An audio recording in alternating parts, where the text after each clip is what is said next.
सभी गुरुमुखों को साफ प्रेम जय सच्चिदानंद जी। सौभाग्यशाली गुरुमुखों, ये 20 तारीख का सत्संग है दिव्य सत्संग भवन से श्री गुरु महाराज जी की श्री हजूरी में। तो आइए हम सब गुरुमुख जन प्रेम पूर्वक बैठकर इस दिव्य सत्संग का लाभ प्राप्त करें। तो चलिए शुरू करते हैं। श्री गुरु महाराज जी का हुक्म है गुरु को उठो। श्री गुरु महाराज जी का हुक्म है गुरु को उठो। विचारवान गुरुमुखो, सम्मुख शोभायमान श्री श्री 108 श्री हुजूर सतगुरुदेव जी महाराज के पावन दर्शन करते हुए प्रेम सहित बोलिए जयकारा। बोल मेरे श्री गुरु महाराज की जय। गुरुमुखो, विधाता की इस सृष्टि में आदिकाल से यह नियम चलता आ रहा है कि जो सूर्य सतयुग में, त्रेता युग में और द्वापर युग में पूर्व दिशा का बोध कराता रहा, वह कलयुग में भी कार्यरत है। युग कोई भी हो और महापुरुष जिस भी युग में, जिस भी स्वरूप में प्रकट हुए, उन्होंने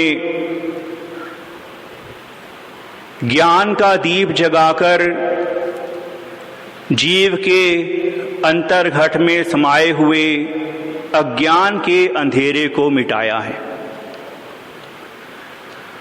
और संत सद्गुरु देव जी महाराज की महानता और आवश्यकता का वर्णन परम संत श्री कबीर साहब जी ने अपनी इस वाणी में इस तरह से किया है कि कोटिन चंदा उग वहीं सूरज चढ़े हजार, कोटिन चंदा उग वहीं सूरज चढ़े हजार, मन का तम नाशे नहीं गुरु बिन घोर अंधार। कि करोड़ों चंद्रमा और हजारों सूर्य एक साथ उदय होकर रोशनी करने लगे तो भी जीव के अंतर में समाया हुआ अज्ञान का अंधकार समाप्त नहीं होता। और अगर सौभाग्य से संत सद्गुरु देव जी महाराज से जीव का मिलन हो जाता है तो वे अपने ज्ञान की रोशनी से उसके अंतर में समाये हुए सारे अज्ञान का नाश कर देते हैं। गुरुमुखो, जितना भी ज्ञान वेदों में, पुराणों में, शास्त्रों में, स्मृतियों में जितना भी समाया हुआ है और जो कुछ इनमें नहीं भी है, वह सारा का सारा ज्ञान महापुरुषों के वचनों में समाया होता है। इस भेद को समय समय पर महापुरुषों ने अपनी अपनी वाणियों में उजागर किया है और हमारे हृदय सम्राट श्री श्री 108 श्री परमहंस सद्गुरु देवदाता दयाल जी, श्री पंचम पातशाही जी महाराज ने बिल्कुल सरल शब्दों में इस तरह से वर्णन किया है। श्री गुरु महाराज जी की स्वरचित वाणी है कि वेदों के हम भेद हैं, वेदों के हम भेद हैं, वेद हमारे माही। वेदों के हम भेद हैं, वेद हमारे माही, जो कुछ भी हम कहते हैं सो वेदन में नाही। और शायद इसीलिए संत चरणदास जी ने पहले से वर्णन कर दिया कि 4 वेद किए व्यास ने, अर्थ विचार विचार, तामे निकसी भक्ति ही राम नाम तत्सार। कि सार क्या है? सार है भक्ति। और वह भक्ति कहाँ से मिलती है? श्री वचन भी है कि भक्ति धन सतगुरु धनी। तो कहने का भाव यह है कि युग कोई भी हो और महापुरुष जिस भी स्वरूप में प्रकट हुए, उन्होंने सभी के कल्याण के लिए, सभी के आत्म कल्याण के लिए, सभी को नाम भक्ति का ही रास्ता दिखाया, उसी पर चलाया और उसी से सभी का कल्याण हुआ है। हमारे श्री परमहंस अद्वैत मत का यह पावन इतिहास है कि हमारे परम आराध्य देव श्री 108 श्री परमहंस दयाल जी, श्री प्रथम पातशाही जी महाराज से लेकर अब तक अनगिनत जीवों ने, संस्कारी रूहों ने नाम भक्ति की कमाई की, अपने जीवन को सार्थक किया और वही कमाई हम सभी से महापुरुष अब भी करवा रहे हैं, हमारे सम्मुख शोभायमान हैं और हमें अपने शुभ आशीर्वाद से निहाल कर रहे हैं।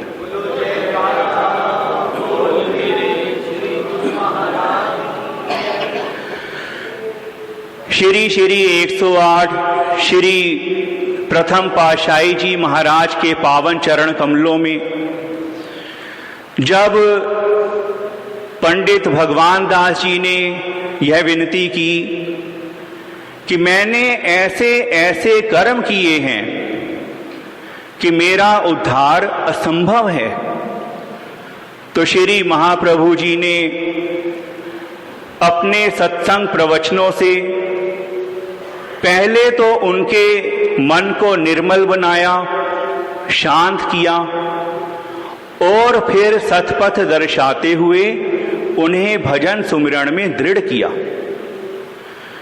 श्री वचनों पर आचरण करके पंडित भगवान दास जी का कल्याण हुआ और ऐसे अनेकों प्रसंग अमर ज्योति ग्रंथ में संकलित हैं।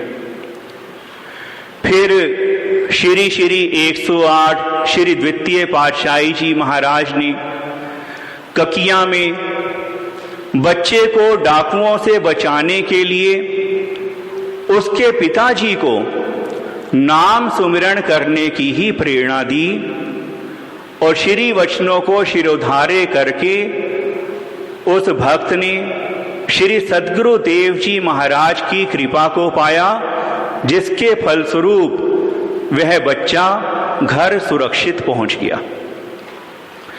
फिर हमारे श्री 108 श्री तृतीय पातशाही जी महाराज ने उस माता को जो छाछ लेने के लिए घर गई और वहां जाकर भूल गई, फिर जब याद आया तो देर से छाछ लाने पर श्री गुरु महाराज जी ने उसे संसार की वास्तविकता का बोध कराया और नाम उपदेश की प्रेरणा भी दी, नाम भक्ति का उपदेश दिया। फिर हमारे श्री 108 श्री चतुर्थ पातशाही जी महाराज ने उस भक्त को जिसने भजन सुमिरण में सफलता प्राप्त करने के लिए विनती की, तो श्री गुरु महाराज जी ने उन्हें 3 बातों के रूप में ऐसी विधि बतलाई कि वे शीघ्र ही भजन सुमिरण में सफलता को प्राप्त करके बाग बहार हो गए और श्री गुरु महाराज जी का गुणगान करने लगे। फिर हमारे श्री 108 श्री पंचम पातशाही जी महाराज ने जो जो कृपाएं की उन सबके साक्षी तो गुरुमुख जन खुद ही हैं। जब उस व्यक्ति की पुकार पर कि भव सागर से हमें उबारो, करुणा जहाज बनाकर तारो, उस पर भी दया कर दी और उसे धर्मराज से छुड़ाने के लिए उसके कष्ट को भी खुद पर ले लिया। और श्री श्री 108 श्री हुजूर सतगुरुदेव जी महाराज ने आदरणीय महात्मा जी की उस अंतिम समय की पुकार को सुनकर दोपहर के लगभग 2:30 बजे सुखपुर में कृपा फरमाई। उनके सिर पर अपना कृपा भरा करकमल रखा और जब श्री आनंदपुर वापस कृपा फरमा रहे थे तो रास्ते में ही संदेश मिल गया कि आदरणीय महात्मा जी श्री चरणों में लीन हो गए।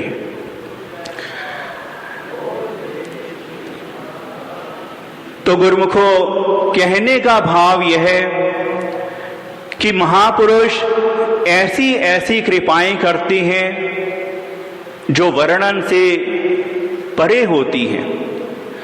गुरुमुख जन भक्ति के नाम की राह पर आगे से आगे बढ़ते रहें, इसीलिए महापुरुष गुरुमुखों को अपनी देखरेख में, अपनी निगरानी में, अपनी रहनुमाई में चलाते हैं।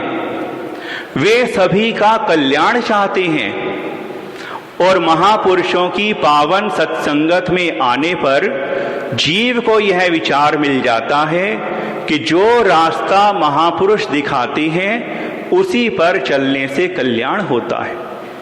श्री वचनों में ही सारा आत्मिक ज्ञान समाया हुआ है। जो कोई श्री वचनों की पालना करता है वह सारा का सारा ज्ञान उसके अंतर में प्रकट हो जाता है। फिर उसका निश्चय ही कल्याण होता है, 20वें कल्याण होता है, 100% कल्याण होता है। जैसे श्री गुरु महिमा में कथन किया है कि सतगुरु वचन से उपजे ज्ञाना, 20वें हो कल्याणा। तो गुरुमुखो, हम सबका यह महान सौभाग्य है कि कलयुग के इस पहर में भी हमें परिपूर्ण संत महापुरुषों की शरण संगत प्राप्त है, उनकी रहनुमाई मिली हुई है और यह उनकी महानता भी है और हमारी आवश्यकता भी है। तो इस दुर्लभ संयोग से पूरा लाभ प्राप्त करने के लिए यह जरूरी है कि गुरुमुख जन श्री वचनों के अनुसार भक्ति के 5 नियमों श्री आरती पूजा, सत्संग, सेवा, पावन श्री दर्शन ध्यान और 2 घंटे भजन अभ्यास की पालना श्रद्धा पूर्वक रोज करते रहें, जिससे महापुरुषों की कृपा, प्रसन्नता और शुभ आशीर्वाद की प्राप्ति होती रहे और यह दुर्लभ मानव जन्म सार्थक हो जाए। बोलिए जयकारा बोल मेरे श्री गुरु महाराज की जय। आज के शुभ सत्संग की, शुभ दर्शनों की आप सभी गुरुमुखों को लाखों लाख बधाई हो। बोलो जयकारा बोल मेरे श्री गुरु महाराज की जय।